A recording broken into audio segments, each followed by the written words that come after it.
दोस्तों, पीछे हमने कुछ उर्दू शायरी की, कुछ हिंदी काव्य की बातें की है। आज मैं एक कविता के ऐसे विधा के बारे में बात करना चाहता हूँ जो एक तरह से हम सबके जीवन का हिस्सा है और जिसको हम बहुत लगाव के साथ सुनते हैं। और वो विधा है फिल्म संगीत की विधा, या यूँ कहे कि फिल्म संगीत में काव्य की विधा।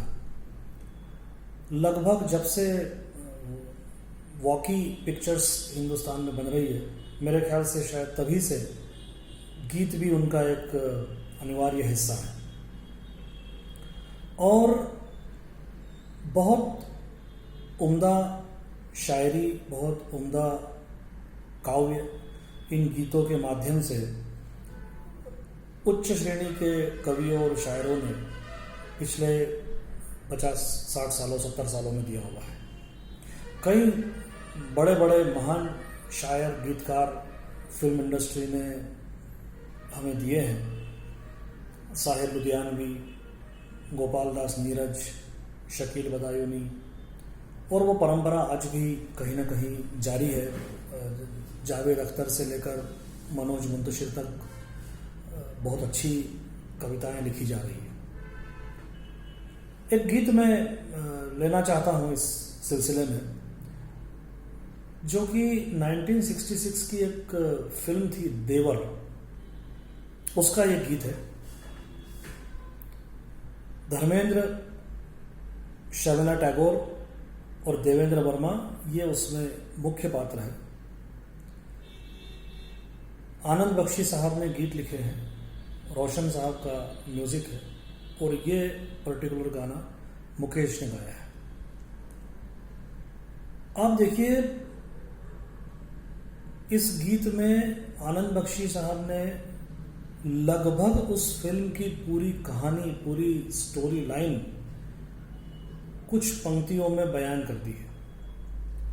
और जब मैं फिल्म संगीत से जुड़े हुए काव्य की विधा की बात करता हूं, तो मेरा ध्यान इस ओर जाता है कि उनके साथ कई चैलेंजेस होते हैं, उन कवियों के साथ, उन गीतकारों के साथ, उन शायरों के साथ। सिचुएशन, एक दी गई सिचुएशन रहती है। क्लासिकली कविता ये मनुष्य की खुद की भावनाएं, स्वयं के एक्सपीरियंसेस, स्वयं की पीड़ाएं व्यक्त करने का एक माध्यम है। लेकिन यहाँ पर आपको एक दी गई सिचुएशन पर गीत लिखना रहता है, उसके ऊपर अपने को व्यक्त करना रहता है। उसको समय सीमा रहती है, शब्दों की सीमा रहती है, भाषा के कठिन और सरल होने की भी सीमा होती है, क्योंकि आम ऑडियंस को, पूरे देश के लिए वो गाना पेश होता है, तो सबको समझ में आ जाए, इतना सिंपल भी वो होना चाहिए। उसका मुखड़ा इतना आकर्षक हो कि जो हर व्यक्ति गुनगुना सके ताकि वो गाना हिट हो सके, ये भी एक उसकी कंडीशन होती है। तो ऐसे कई चैलेंजेस उन कवियों के रहते हैं, और इसके बाद वो जो कमाल की रचनाएं लेके आते हैं, तो वास्तव में they are great talents in their own field. तो ये गीत है, बहारों ने मेरा चमन लूट कर खिजाओं को इल्जाम क्यों दे दिया, किसी ने चलो दुश्मनी की मगर इसे दोस्ती नाम क्यों दे दिया। अब ये जो शब्द है, इसमें एक खिजा, ये थोड़ा सा ध्यान दीजिए, कई बार इसमें कंफ्यूजन फिजा से हो जाता है। तो फिजा का मायना एक अलग शब्द है, खिजा का मतलब होता है पतझड़। पहली लाइन है, बहारों ने मेरा चमन लूट कर खिजाओं को इल्जाम क्यों दे दिया। मेरा बगीचा, मेरा चमन उजड़ गया है, और उजाड़ा किसने है? बहार ने, बसंत ने। और इल्जाम किस पे लग रहा है?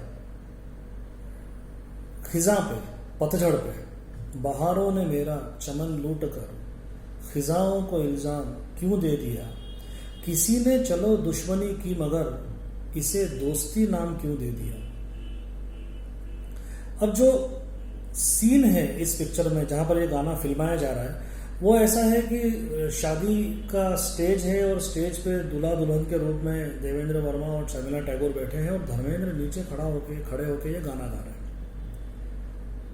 तो अब आप सिचुएशन को विजुअलाइज करने का प्रयास कीजिए कि वो नीचे खड़े होकर गुस्से में करीब करीब ये गाना गा रहे हैं और वो अपने दोस्त पर आरोप लगा रहे हैं,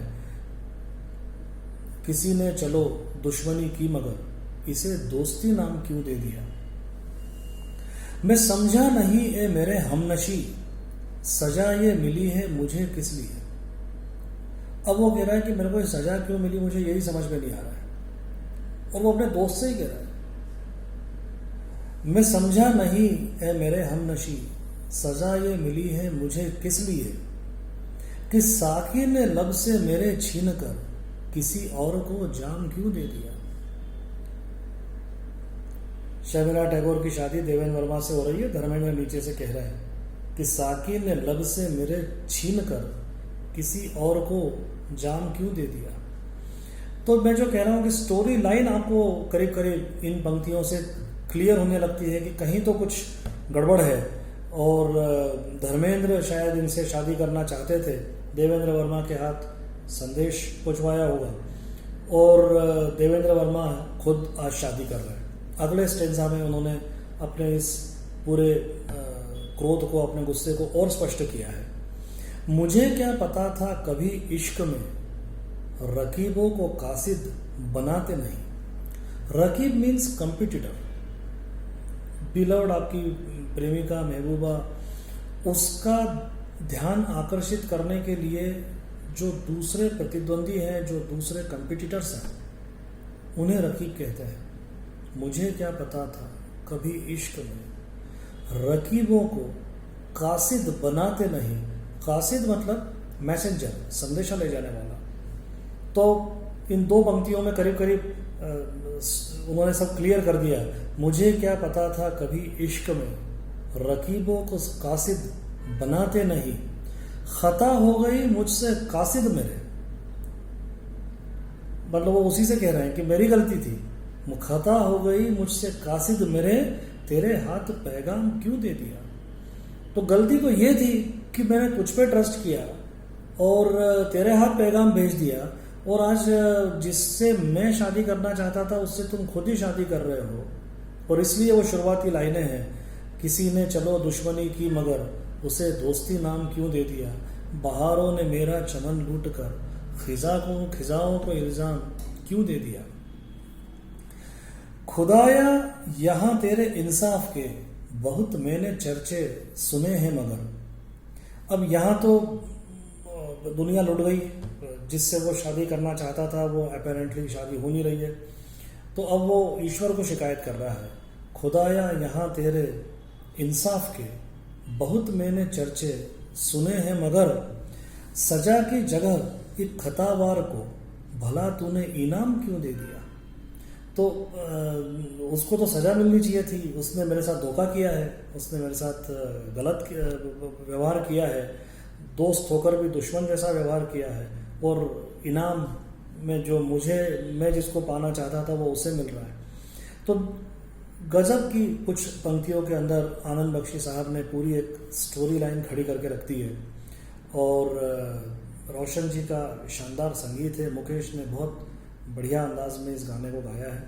मैं इसके साथ लिंक भी शेयर कर रहा हूँ, ज़रूर सुनिएगा। और आई एम श्योर कि जब आप शब्दों पे ज़्यादा ध्यान देंगे तो आपको गाने का भी आनंद और कई गुना बढ़कर आएगा।